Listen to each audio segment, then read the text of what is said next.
morning, everybody, and welcome to The Art as Well. My guest this morning hails from Bulgaria, of all places, a small little town there. And 26 years ago, she came over to Ireland to complete a doctorate in computer science.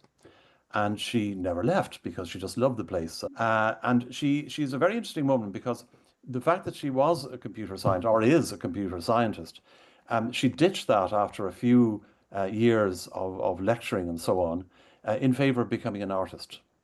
And she has a very defined area in her art, in her medium. So let's go straight over to somewhere in Dublin and say good morning to Niki. Niki, good morning. How are you? Good morning, everyone. Thank you so much for joining me today to share some of my practice and ideas with you. Lovely. So let's start at the beginning, Niki. Bulgaria. You Yeah, mentioned to me that it's a very small town. Can you sort of describe it and maybe your family life there? yeah, it was a small town. I grew up with the no with the idea that it's a small town. It was a 30,000 town, a very industrial place, quite quiet and very typical for the middle of Bulgaria. Mhm. There was a steel factory of which my daddy was the managing director. There were quite a few places that sold clothes and four schools, maybe 10 kindergartens, and one swimming pool. I see. Okay. And did you have brothers and sisters there? I have a sister. She is 7 years older than me, but I grew up, I guess, in a little bit less conventional way.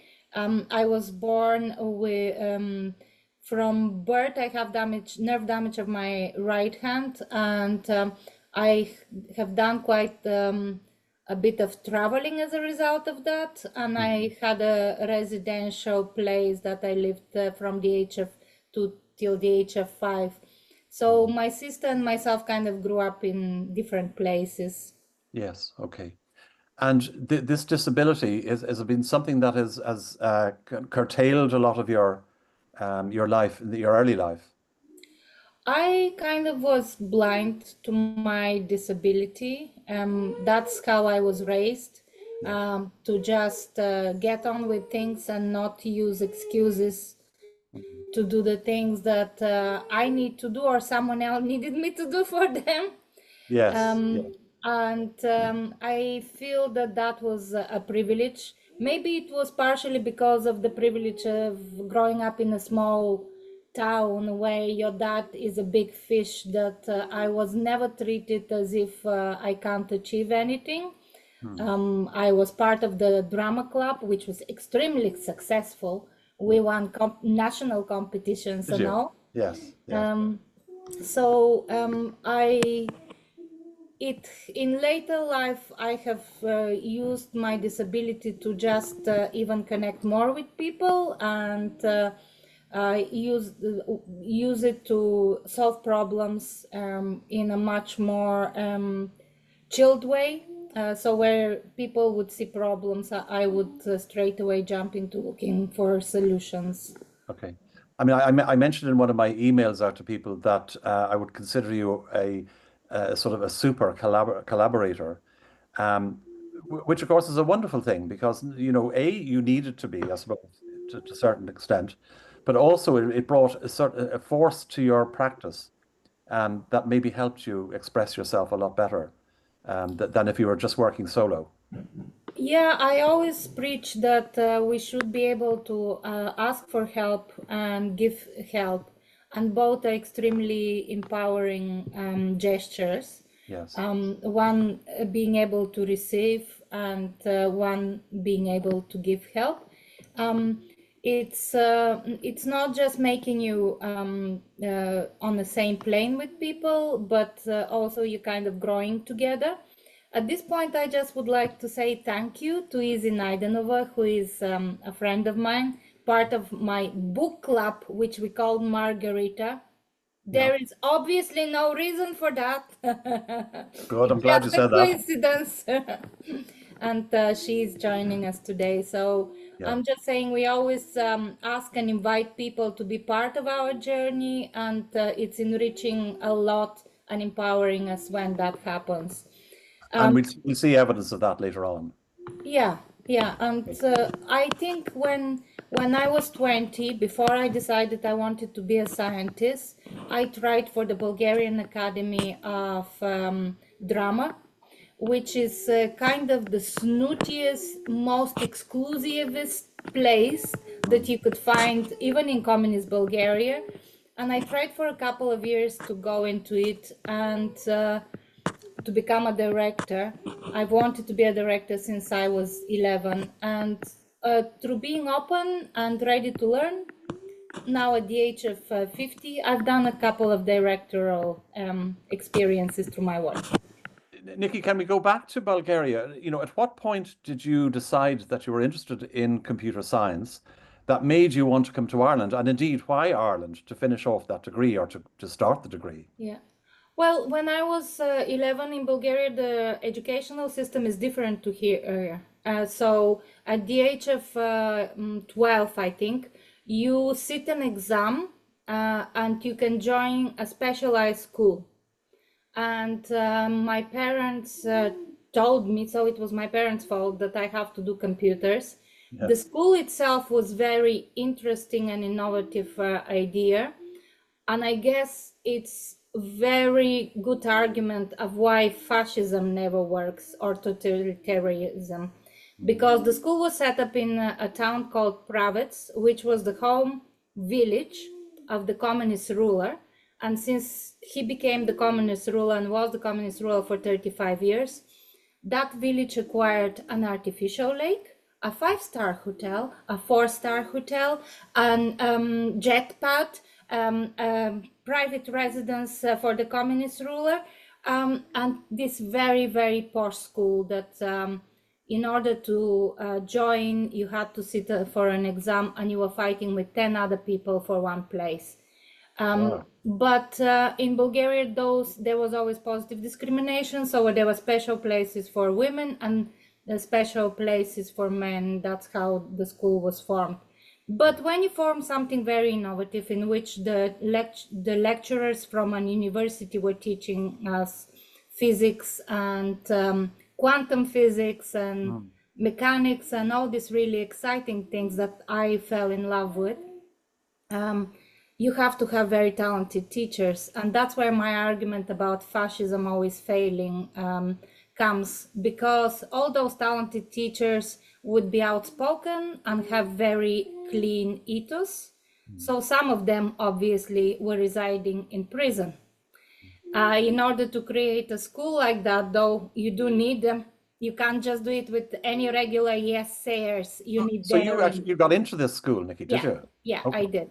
Yeah. Yeah. So when you did your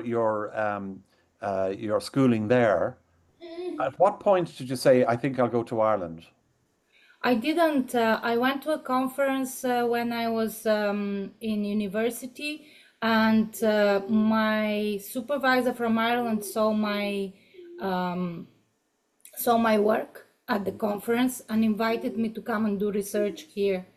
Ah, I didn't. I mean, Bulgaria is no different to the rest of the world. We love Ireland, even if we don't know it. So I was really happy to be coming here and yes. Yeah. learning more about the country. So you went to UCD Yes. and you studied computer science. Is that where you met your future husband? Yes, he was a student like myself, a PhD student, and he was driving me around, helping me to find accommodation. Because in those days you couldn't find accommodation easily as well. Really? Okay. And so not a lot has changed. No. Okay, so once you got your doctorate, what did you do then? So I Once, want to look at that area before you jump into the art. yeah. Yeah. So once I got my doctorate, I set up a Bulgarian community school. I was teaching in a couple of places like UCD and Griffith College, and I had my first baby. Yeah. And then I just thought, well, I don't have enough challenges at the moment. And also, I don't really enjoy teaching computer science. I don't feel that I'm contributing enough to the society. So I did design studies in DAT, and then I decided that that's what I'm going to do full time. So you studied design in DIT, and how long did that last? How long were you there for? So the design studies was a 2-year portfolio course. So you had taster of all kinds of design, from graphic to landscaping to architecture to product design. And once I finished, I just we had the best lecturers, and it was done through the architecture department in DIT. And once that finished, I just had an idea for a lampshade, and I tried it in all various different mediums and experimented. And someone showed me how to make handmade felt from wool, and I just fell in love with it the way I fell in love with the house, with the husband, with the country, and with my children. And that Very good. was it. So it all blended in perfectly. Yeah, Okay. absolutely. And once you left college, how did you develop your practice? At first, I was just trying things in my on my kitchen counter, Mhm. and looking for ways to benchmark my work. So I would go for open calls and joined Felt Makers Ireland, and it was so interesting because I started in 2010, and then a couple of years after that, I was in the exhibition in RDS for our craft awards, Mhm. one of the finalists, and the traveling exhibition. So that was very empowering. Yeah. And I did realize though that I need to develop my craft, and I need to be an apprentice, even if it's to everyone and everything. And although this is a generous community and everyone is ready to teach you, the best way to learn is through developing new ideas and just making it work. So I worked as what we call in craft production. So I was selling more than one thing. Although I did have a squatting studio in a leather factory here, and the guy used to absolutely laugh his head off when I tell him that I do production, because obviously producing a couple of things from one for him wasn't a production, but it was still art. But I Yes. was really grateful because that led me to not just develop my skills, but also to be supported by places like the British Museum Shop, the Hillary Foundation. Bill Clinton has some of my products. And now, Um, explain what you mean by products. so I used to make gloves and hats and Yeah. scarves. And my biggest achievement and joy was when the Kilkenny design shops decided to promote to sell my work. Mhm. And basically, I was told that when Bill Clinton visits the Kilkenny shop, he got one of my gloves with him, which Really, is very really good. great because Yeah. their concept was that we are all one, that unity and everything unites us. So, Yeah. Fantastic. And what product do you sell into the British Museum? it was scarves. It Cars. was scarves, yeah. Okay. Okay. Now you're very well known for producing wings of all sorts of shapes and sizes and varieties. Where did that all come from? So I really like very complex 3D sculptures, and I felt that producing flowing, delicate felt is my unicorn. So obviously that's what I decided to focus on. And Yeah. during lockdown, I started experimenting with making big wings. The whole idea is that we are all birds that travel from one place to another, and all of them are our nests and could be our home. And then I just worked a lot on different stories related to birds, like legends and proverbs and fairy tales. And I always walk around and ask people what bird they think they see themselves as. So And I would be, what are you? well, I'm actually a phoenix. I'm a bird that is always ready to resurrect from the ashes and start anew. Interesting, interesting. Okay. I want to show a few examples of that. So I'm going to switch over now to the slideshow. And the first one, the first slide actually shows where your background, as in Yes. your actual studio. And the studio is in Marley Park, am I right? Yeah, it used to be in Marley Park. Ah, I moved back into Harold's Cross now, yes. but I was super excited to have a studio in Marley Park. How long did you have it for? Uh, Over 5, 6 years. Gosh, yeah. Okay. And you can see all your tools, various tools, which look like scissors, basically. Yeah, And so I have scissors and I have those, you see the rolling pins? yes, So they were designed when I started, everyone was telling me, oh, sure, you won't be able to do stuff with one hand. So I decided to panic early and designed the felting rollers.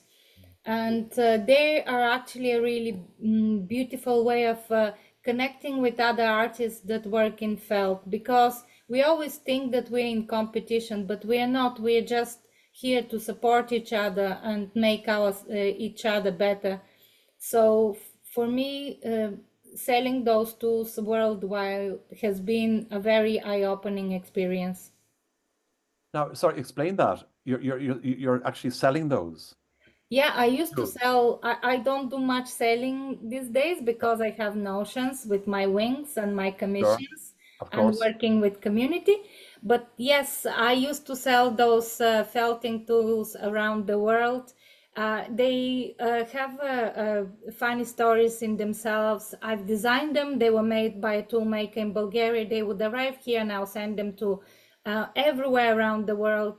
It was so funny one rainy November day when I was getting ready to do the RDS craft show in December. I hear the chiching on my Etsy and I see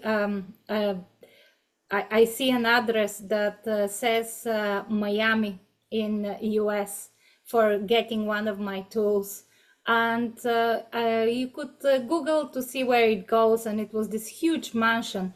I Yeah. still believe to that day that it was Beyonce buying one of my felting rollers, and I believe that she is a felt maker like myself. Gee.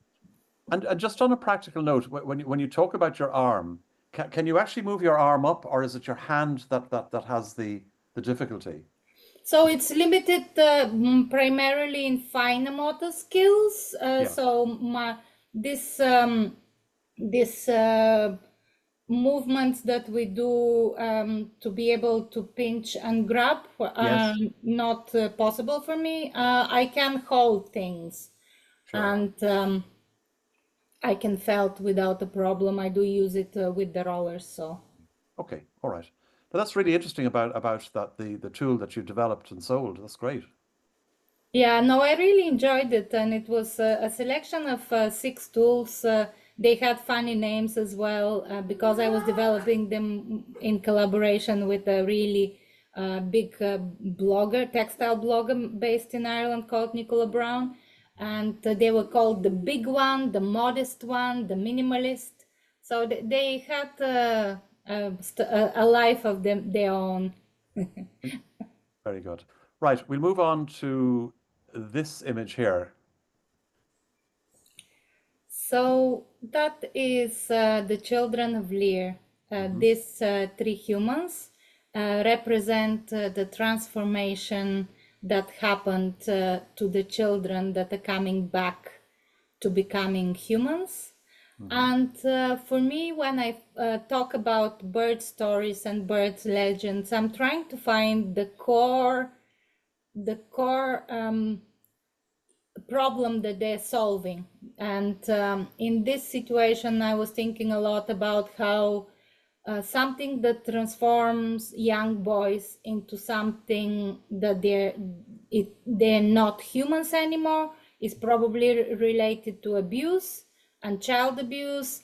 And then they have this sister who actually takes care of them by producing jumpers, by spinning nettles and producing yarn that actually hurts her hands, but she keeps on going till she knits those beautiful magical jumpers and gives them to them, and they become human again. And how that is a really beautiful metaphor of how love and care can heal you from the darkest places that you can go. It is photographed at the Docklands. I'll tell you, the whole drama of the situation was getting a permission from the Docklands, which is a private organization. Yes. I went rogue. I contacted on LinkedIn everyone that worked for that organization and sent them videos of my phoenix, which you'll see later. And I think I melted hearts, because I think at the end they just gave me a permission without the usual shenanigans that happens with big insurance and risk statements and all the other stuff. But I've never told you that. You don't have it in writing, so it didn't Oh, happen. no. Oh, we'll say nothing. We'll say nothing.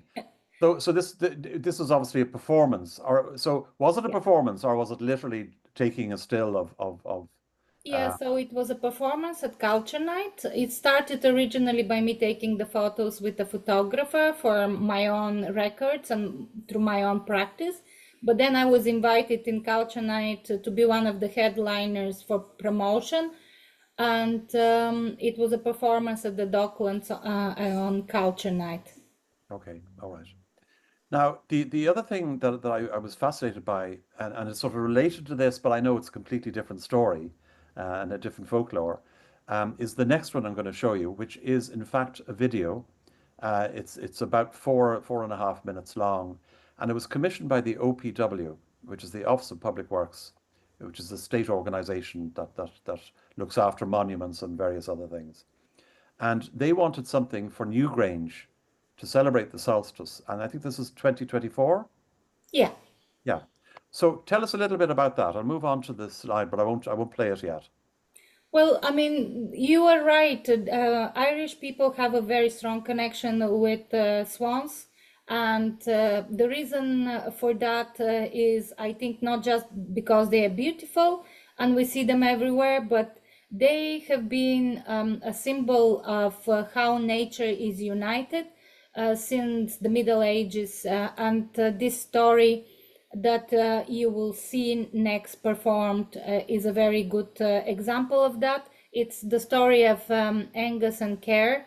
Angus was the son of one of one of the Irish most famous kings, Derrida. And Angus was considered the god of love. So he was a smooth operator. He could charm everyone, but he fell in love in his dream with a maiden and he couldn't find her. And he was looking for her for a long, long time, like a year, which if you're young is like forever, as Yes. then as it is now. And then he realized that this maiden is united with nature. So she lives as a swan 1 year, and then 1 year she lives as a human. And he found her and he gave his declaration that he would never try to change her from what she needs to be. And when he gave his declaration and she accepted his love, he was able to transform into swan as well with her during her life as swan, and then transform back to himself. I think it's one of the most progressive legends I've heard, where real men, real humans are always ready to change for love. Yes. Okay. And just by way of, again, background, you would have coordinated all of this in terms of getting the models, in terms of choosing the design or making the design, getting them made, choreography, photography, everything. So with all of those, I have asked for help. I had a photographer. I had a video group that I work with. I wrote the script. We worked on site. I've designed the clothes. I worked with the dancers to develop the choreography. I was a producer on this, and to be honest with you, Alan, I'm really grateful that you're asking me this, because whoever I showed it, they always go, but yeah, but what did you do? And I go, well, everything and the wings. And they go, oh, you felt maker then. So I really want to advocate that I've been a producer and the director of this work, as well as making the wings for it. Sure. And you do get credit at the end, in fairness. Yeah, yeah. All right, so look, let's sit back and watch this. It's a beautiful, beautiful film.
fantastic. I'm just going to stop sharing there for a second. I mean, that was a mighty task to get all that together. Thank You you. know, yeah, fantastic. And I think I recognize the four notes or four knocks, is it? Yeah, The yeah. other plates, it's not. So there was a lot of red tape. Originally, we were told we could film at Newgrange, but then there was internal battle between people. I think some people got really offended when I sent part of the notes saying that real humans are always ready to change. So yeah, so there was a Yeah. lot of internal battle between the high ranks in the OPW with some of the proposal, and they were very unsure. After they saw the cast list, they decided that we can't film in front of Newgrange, and they gave us Fort Knox as an option. And after that, most people that saw it said that they don't really mind that it's not in front of Newgrange. I am going to keep on, thank you so much. I'm going to keep on hoping that one day we will all have open hearts and artists will be allowed to engage with Newgrange itself. But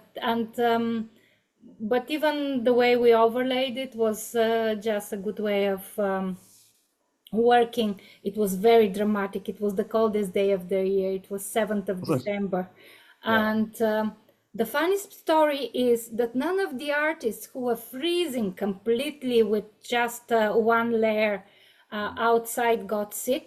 I got pneumonia, so I felt like a total was as a result of the whole thing. I would have thought you'd be in your woolly jumpers. I don't know. Teresa King says, stunning film, congratulations. Thank And you. Margie Dunn says, very beautiful performance, worthy of a promotion for Irish tourism. 100%. Thank you. Thank you very Very good. much. Now, how did the whole business of you being commissioned to do that, how did that come about? So I was part of a group exhibition in the Couch House in Dublin Castle, and the exhibition was there for about 3 months, and the high ranks of the people of OPW just passed by to have a look and see stuff, and one particular person that is in charge of monuments and audience engagement. She fell in love with the work. Her name is Mary Heffernan. Yes. And she just said, we really need to bring this to be part of the monument. It is fresh. It gives the dimension of nature because, the story is so rooted in nature.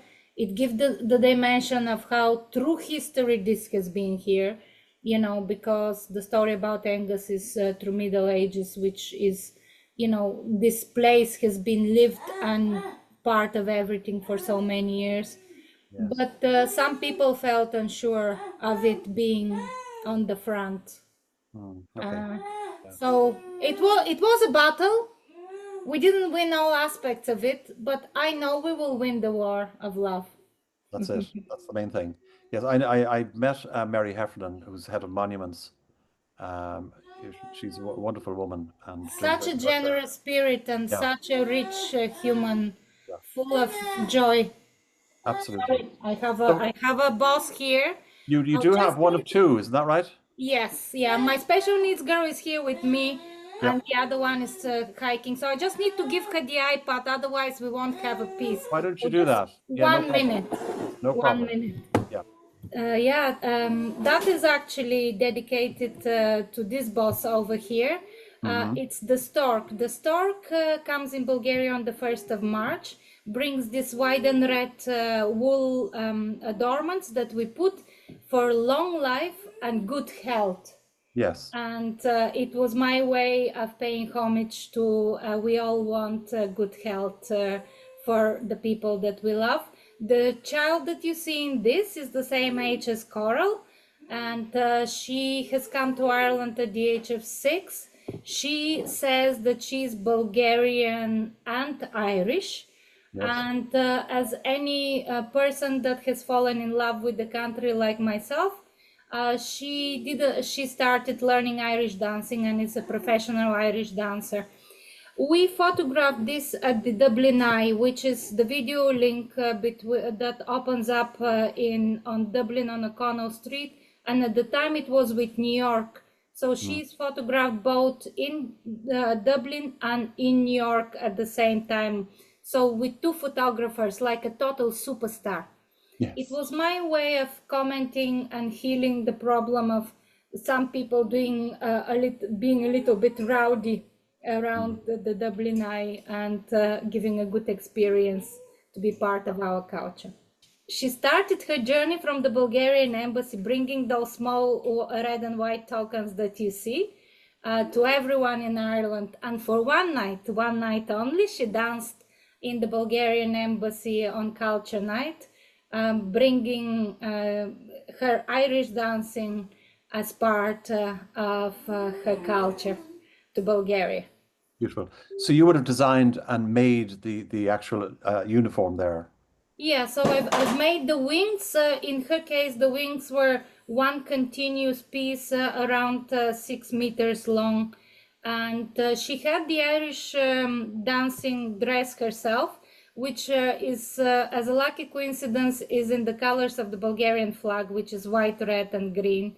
So it was just such a serendipity of coming all those things together. But for me, the important part is to show that this child feels that both cultures are part of who she is. Now, just would it firstly explain what this is, where we are, and the concept behind it. Yeah, so all those installations that I'm talking about with the wings are site-specific and time-specific. Yes. They all say something about our life. This one is called The Black Swan, and it's about the war in Ukraine.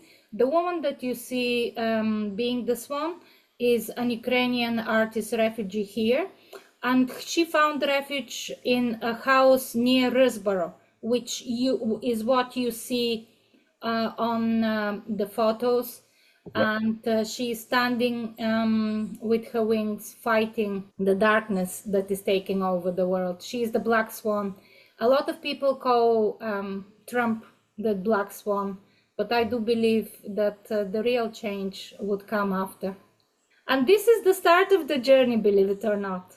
This is the first wings that I've made. I've made them in Marley Park during lockdown. And the person that represents the phoenix here is Tanya. She lost her leg to cancer in 2017, but she promised herself that she will be dancing again. So as an artist, I do nothing but serve people to get empowered and go back to their dreams and the belief in beauty and love. So that's what we did. Behind the scenes stories with this, you see the green water in that pond. Yep. It was very much where my other teenage daughter fell and got covered in the mud. Yep. Because the way we were photographing Tanya, someone stand behind her to hold her, and that was photoshopped out. I see. Okay. So there is always drama behind the scenes that you can I'm sure. I'm when sure you're there part- is. Now, this is particularly interesting because we've got a video to follow, which is called The Phoenix, and it features Tanya, did you say? Yeah, but the Tanya the dancer, not Tanya my girl. No. Yes. Yeah. Okay, so let's watch that now. Okay, it's just a very short 1 minute film.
Okay, I want to come back to that particular thing again, the whole business of the wings and what it represents for you.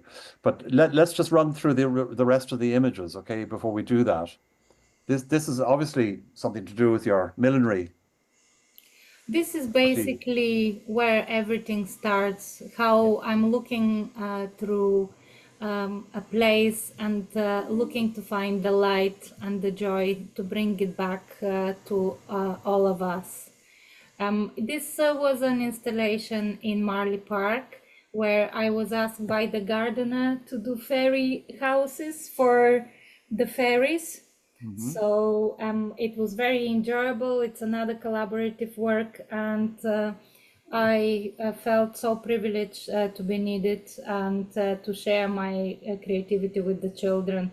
So I used to go in Marley Park in the Fairy U Garden where they are, the fairy tree houses, and the children would go, look, look, that's where the fairies live, and I'll show you where they bathe. And I heard them very recently that when they were walking around, so it was really wonderful to Lovely. to see all this and experience it with children. And Nikki, don't you have some representation in Milan? Is there some connection there in the Yeah, fashion so some of the work millinery? that I've done has been sold through Milan hat shop. It was one of my longest collaborations from Showcase. They would come and get my new collections and order stuff, and I couldn't believe my luck. I'm the kind of person that thinks that it couldn't be happening to me.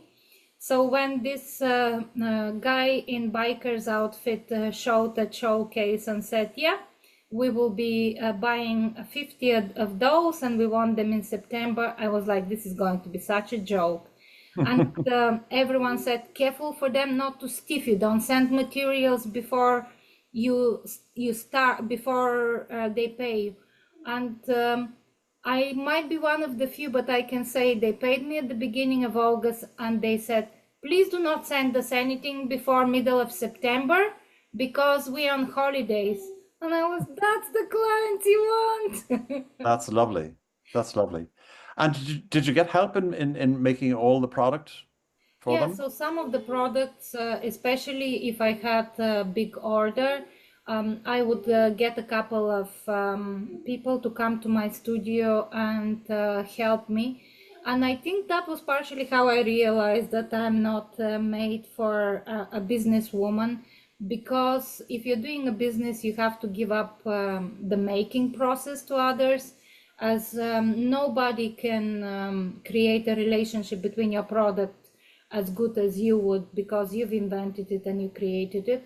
And I wasn't ready to give up the creative part of designing and making new work. So I just gave up on the business side of things, as you do. Yeah, but I mean, presumably the idea of doing a limited run of something makes it that much more valuable Yeah, and I think found. we still need to learn much more about this and to understand that actually haute couture is produced constantly in every creative studio in Ireland, because it's such a small number. It's much smaller than your Ralph Lauren's and Tom Ford's and whoever the other guys are. I don't know the names, because you're producing one or two. They are quite often made specifically to size and to even to event. So we do have unique products in Ireland. This lady was a champion for horse riding, by the way. All That's why right. I chose her as a model. I've never chosen my models from an agency. They were always women that inspire me. So whether it will be horse riding champion, the favorite teacher in a middle school, a consultant pediatrician, they were all just beautiful humans. Now, this is quite a striking image. Yeah, that Can you was explain? one of the first big collaborative projects I did. It was called Celebrations, and the argument was that people don't see differences between themselves when they see when they sit on a table and party and celebrate different events. This event is Halloween in Bulgaria. It's celebrated in February, not like here in November. But the idea behind this was that how people see you is more saying where they're at their life rather than who you are. Because some people see me as an immigrant and as a disabled person and as a woman, but I'm also other things. So if you go to the next image, Alan, I'm also a mother with two beautiful children. I am an academic that was stupid enough to become an artist. And I am also someone that works a lot with communities and try to bring truth and beauty to all of us. This is a Bulgarian celebration, the one that we passed, called Flower Day. And on that day, small girls go around and sing songs with big flower garlands on their heads. Lovely. Yeah, very beautiful. And Now, this is getting into another area where I think, is it called viruses or something? no, so this No? is basically not yet the viruses. Okay. This is pollen pods, and those children are the small seeds that we create, but where they would find to put their roots might be very different. And this is the celebration of the Bulgarian alphabet and basically how those children are taught both Bulgarian and Irish cultures when they're part of the community here. And their identity is grows into the flower or the plant that they are based on both what the seed is, but also what the environment is. Yeah. This is one of my very special favorite images. The woman on the left-hand side is an accountant. The woman in the middle is a bookkeeper, and the woman on the right is a teacher. They represent the three fates. The three fates are from the Greek mythology, and they share one eye between themselves to sort out all of the life in the universe. One makes it happen, the other one measures how you live it, and the third one cuts it. And that's they're just an image about womanhood and how we see women. But as you can see, all the stories in any legends or fairy tale are related to wool. That's all I can say. Okay. You know? Yes. Yes. Fair enough. Yeah.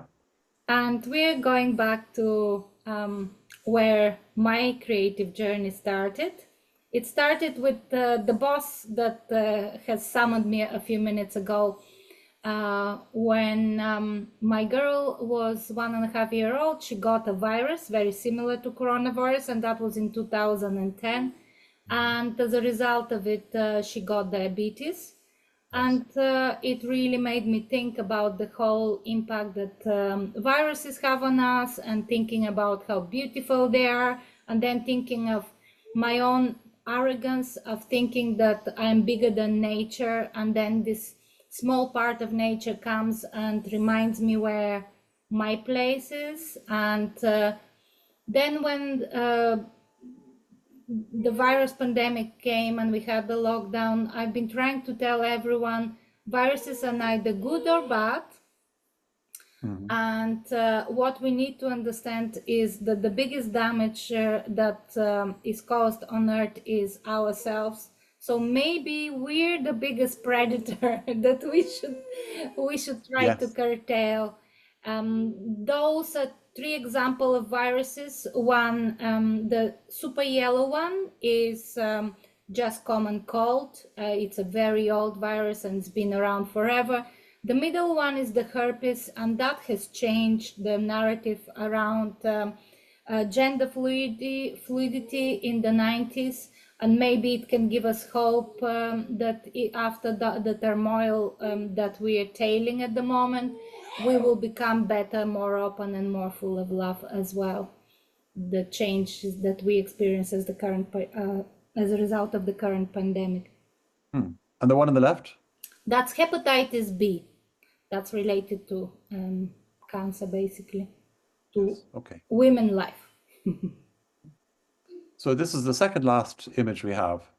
And is that related?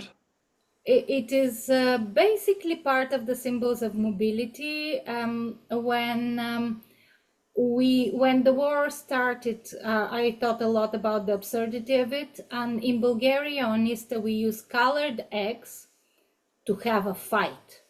And there is never a winner, because we fight the eggs till one of them breaks, but then we turn them and then we fight again, and usually all the eggs are broken at the end. Then you eat them.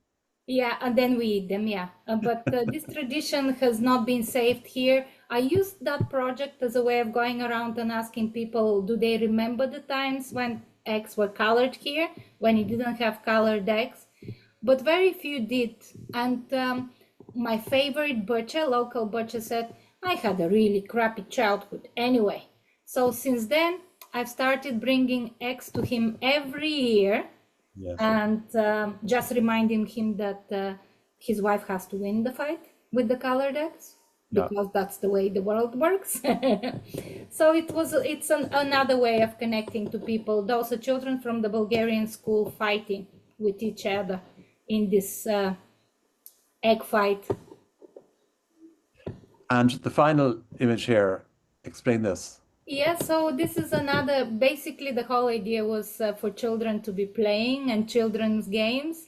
And on Krumnanok, which is the children festival, we were in Richmond Barracks, and we played with those big zorballs, which are dressed to be the cutest chick, which is a story in Bulgaria about parental love, how even the darkest crow is seen like the cutest chick by its own mother. Lovely. Great stories. Great Thank you very stories. much. And just going back to the wings, there's obviously, I mean, with every sort of fascination on a subject like that, there's generally a lot of background as to why you use that as a symbol. Is there anything in particular that you're trying to communicate with the use of wings in the Yeah, different contexts? I mean, for me, it started with that small chick with broken wing that was left in the garden, because of my hand. There is a lot of fear about disability, and that's why this chick turned into the phoenix. So the story of the phoenix is always that we have different challenges in our life and we can revive. The story with the birds in general is that we have always more than one home, even if we don't realize it. When people talk about immigrants, they're immigrants themselves. It's just they don't look that back in time. And even if they look to the right or to the left, one of their own would be an immigrant. I mean, after all, Ireland has 70 million Irish all over the world. That has happened with a little bit of flying around. 100%. Yeah, Absolutely. so my message is that that the world is changing. We are ready to fly, and we just have to share this experience and be safe in each other's ability to love and to create and exist. That's a lovely message, Nikki. Well done. Thank you. A few comments. Katie says the music was amazing too. This is going back to Oh, the thank film. you. And Morland says you capture the feelings and flow of movement so perfectly. There, such talented and a privilege to experience. Thank you. Thank you very much. So the Phoenix work was mostly done by Better, the director there. She wrote the script and stuff. So, but yeah, I was very, very grateful Yeah, for the lovely. work we created. Okay, does anybody have any comments or would you like to make a comment? You should be able to unmute yourselves if you want to try just doing that. Yes, Brenda. First of all, absolutely, really, really enjoyed this interview with you. And your work is absolutely stunning. And I wish you the very best. Now, I just wondered, did you ever consider doing an Icarus with the wings? You know, I'm just wondering if you had thought about him.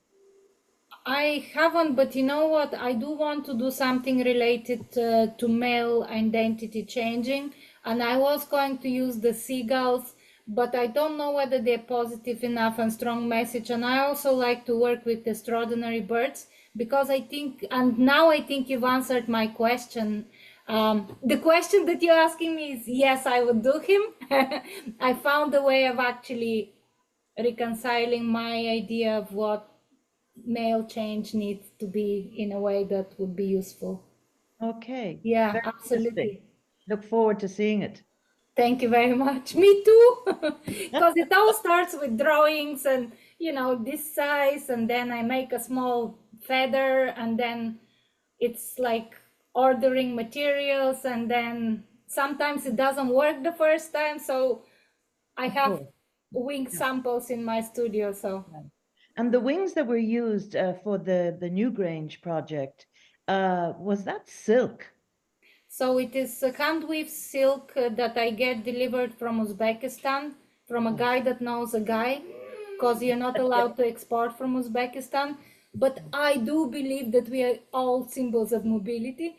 And then there I make pre-felt, which is a way of making a very soft fabric that is not completely finished, with silk again and local wool and fine wools. And then it's cut into shapes, and then it's mounted on that silk, and then it's connected through the process of felting. And then I am really grateful because the next exhibition is going to be in Portumna Castle, so I will have this wingspan quite nicely. Just finished an exhibition in the Hunt Museum, and it was wonderful to see them, but there was not enough space, so I had like just 5 of the wings. I would like to have all of them in the new place. And the next one I'm working on is the kingfisher, which is the symbol of bird of happiness. Yeah, one of my favorite birds. Yes. Yeah. So check out my space, follow my newsletter, and Sure. be able to see the progress. Is it NikiCollier.com or? Yeah, nikicollier.com, and you can find the newsletter at the bottom. And my Instagram handle is Niki Collier Felt. I put all that on the show notes, as they say, Perfect. description at the bottom of the video. Thanks very much for that, Brenda. Margie Dunn says, looking forward to seeing your future projects. Well done. Thank you very much. Fiona Devlin says, beautiful inspiration, use of wool and wings. Thank you. And Anya says, very interesting morning. Thank you both. Thank you, Anya. Anybody else like to say something in person? Alan, Yes, can you Eamon, hear? can you put your... Can you hear me? I can hear you, but I'd like to see you as well, if I Oh can. yeah. Oh, congratulations, Niki. It's Thank you. beautiful Very work. much. Really Thank loved you. it. I just have one question that I think is, how did, I suppose, growing up under a fascist regime affect your attitude towards legends? Were Towards they a way of legends. escaping from what it is you were experiencing around you? Or did you really notice when you were growing up that you were actually living under a totalitarian rule? I think when you're a child, the biggest despots are your parents. And then you start understanding the regime. What I can say is that there is less innovation and the world is grayer under totalitarian regime. But I do remember being a rebel even from the age of 13. We were asked to denounce a poet for writing his poetry. And I remember riling up the whole class to say, no, I'm not going to say to a poet what to write, as you're not going to tell me what to do. So there is always room for doing the right thing, regardless of how much you think there is no point of it. And there is always room to be human and being able to look yourself in the mirror. Just don't fall for the false Narratives, yeah. It's really simple. They never win forever. But your interest in legends has that come from your childhood, I or has always it come loved from fairy just? tales. Uh, I, my degree was in cultural studies, and legends are, for me, a very good way to show how prehistorically, before we committed to one religion, we were able to share with each other milestones and share how to share fables about how to do the right thing. Yeah.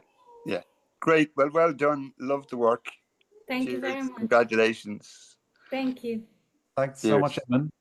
Yeah. Thank you. Take care of yourselves. I'm going to sign off now. Yeah. Okay. Okay. Good luck. Bye. I just All want right. to say Bye. thank you to Alan for giving people this platform to connect with each other and share such intimate experiences. I really appreciate the Not at opportunity. all. Thank you, Niki. That's very kind of you. I mean, what's lovely is I love when we get such a diverse group of people whose interests are so different, and they all lend, a little gem to one's life experience. And you certainly done that this morning. So look, just looking to the future, you mentioned two things, I think, Yeah, that you're so planning. Would you like to just repeat those again before we go? solo exhibition in Portumna Castle in September during the Arts Festival. And the Yes. one that gives me a lot of notions is that OPW have acquired 2 sets of wings. And I'm really grateful to be part of the fabric of Irish culture in that way. No pun intended. Yeah. Well said. Well said. Okay. I thought there for a second we had Morris back, but we don't. Me too. Yeah, I know. Anyway, listen, we'll go on. Thank you so much, Nikki. Thank you very You're much. an absolute inspiration, and Oh, thank you. it's lovely to get this fresh look at everything. And you certainly bring that to us this morning, and I Oh, thank you thank for you. that. So next week we have another artist. I'll let you know on Wednesday who it is, and I think you'll enjoy her too. Absolutely. So thank you all for watching, and for those on YouTube, don't forget to give us a thumbs up, subscribe, do all the things you're meant to do nowadays, and we love you for it. So thank you again, Nikki. Thank you.